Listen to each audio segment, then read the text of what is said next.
Friends, मैं आपके सामने फिर शानदार एक क्लास लेकर आया हूँ ब्लड रिलेशन। ब्लड रिलेशन छोटे छोटे टॉपिक को हम पढ़ चुके हैं। एक बड़ा टॉपिक है, एक ऐसा शानदार टॉपिक है जिसके अंदर एक पैसेज टाइप दिया जाता है। इस पैसेज को हम हल करेंगे और उससे 4-5 क्वेश्चन का जवाब आसानी से दे सकते हैं। जैसे पैसेज में होता है वैसे इसको करेंगे। बहुत शानदार है और एग्जाम में जरूर आता है, डेफिनेट आता है, बड़े एग्जाम होते हैं उसमें आता है, पर आप उसको देखेंगे तो यहाँ पे बताते हैं। जैसे इसमें लिखा हुआ है A+B का अर्थ है A B की बेटी है, और फिर इसमें लिखा हुआ है A B की पत्नी है।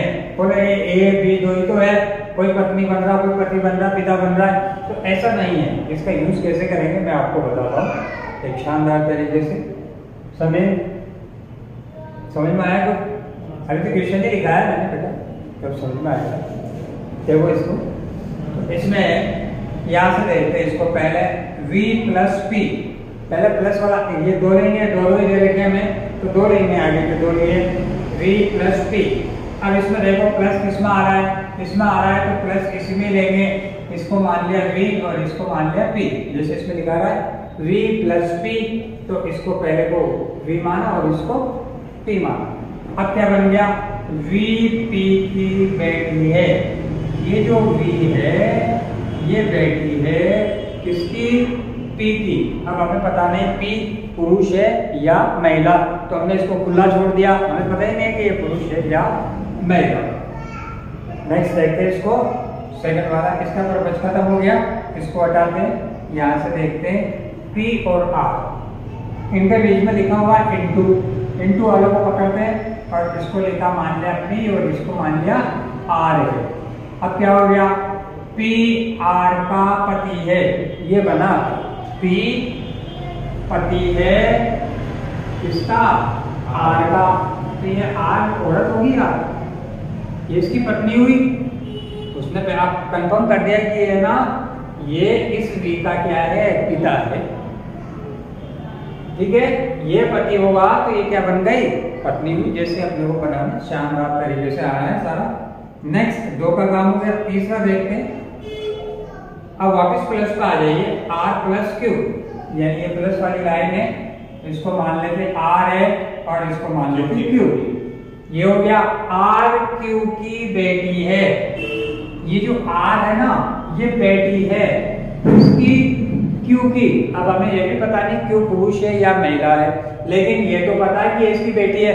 दोस्तों मैंने बताया था आपको कि हमसे नीचे वाली जो जनरेशन होती है उसको नीचे लिखते हैं, हमसे ऊपर वाली जनरेशन को कहाँ लिखते हैं? ऊपर लिखते हैं। तो ये इसका पिता या माँ है तो ऊपर वाली जनरेशन है। भाई आपके पिताजी की जनरेशन में आप पैदा नहीं हुए हैं, आपकी जनरेशन उनसे नीचे वाली है, और आपकी जो बच्चों की जनरेशन आएगी वो फिर आपसे नीचे है। आपके दादाजी की जो जनरेशन है वो आपके पिताजी से भी ऊपर है।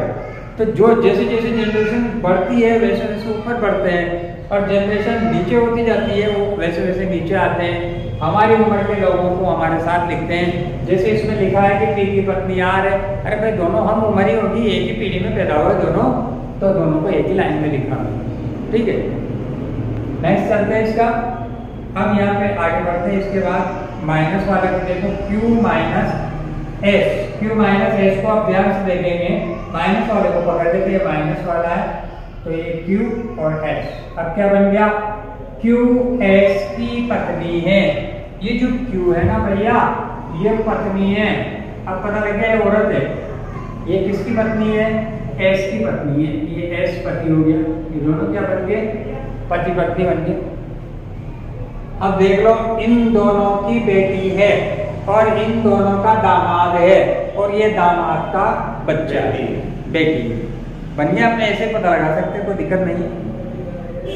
इसके बाद एक दो और बच्चे भैया, अभी इसको देखते हैं। भाग चिन्ह वाला है, भाग चिन्ह वाले को देखा हमने, इसको U मान, इसको S, पहले वाले को S मानेंगे, इसको U मान लिया। ठीक है, अब क्या हो गया? S U का पिता है। ये जो S है ना वो पिता है किसका?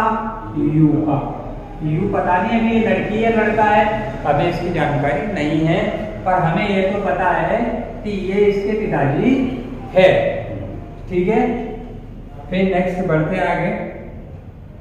u इंटू टी, वापिस इंटू के पास चलते हैं। इंटू में देखो, इसको u माना और इसको t माना। u t का पति है, ये जो u है ना, ये u पति है इसका, t का, इस t का पति है। अब आपको जो बता दूं मैं कि ये मम्मी है, ये पापा है, और ये मम्मी की लड़की है, ये पापा का लड़का है, तो भैया ये दोनों ही तो बहन भाई हुए। मम्मी पापा के छोटे छोटे तो बहन भाई बनेंगे, तो ये दोनों तो बहन भाई हुए। तो आप चाहो तो झंडे को बनाने की जरूरत ही नहीं है, ठीक है ना। माँ से बच्चों का जन्म हुआ हो या पिता से जन्म हुआ होंगे तो सब बहन भाई। अब यहाँ से पता लगाओ, इसमें बहन भाई नहीं, थोड़ा सा कुछ और भी है।